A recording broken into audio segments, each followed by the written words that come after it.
Hola, bona tarda, amics. Avui parlarem de la casa. Primero de todo, en una casa, ¿qué nos vamos a encontrar? Pues con la entrada. En català, l'entrada. L'entrada, l'entrada. I segurament hi haurà el timbre, el timbre. Timbre, aunque acabe con E, se pronuncia A, el timbre. T-I-M-B-R-E. Y seguramente habrá también el buzón, la bústia, B alta U amb accent tancat S-T-I-A, la bústia. Al costat de l'entrada hi trobarem el garatge, el garaje, el garatge, donde vamos a aparcar el coche. Este sonido, che, el coche, C-H, en catalán se escribe T-X, el cotxe. Muy bien.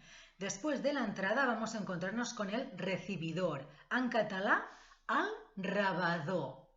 El rebedor. La cocina, la cuina. C-U-I-N-A. La cuina. Comedor. El menjador. Comedor de comer, menjador de menjar. Comer, menjar.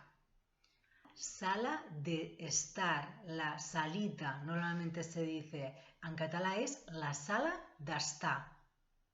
El lavabo, exactament igual, el lavabo. La habitación, l'habitació, un estudio, un despacho, un lugar donde hacemos los deberes, donde estudiamos, l'estudi, el apòstrof E-S-T-U-D-I.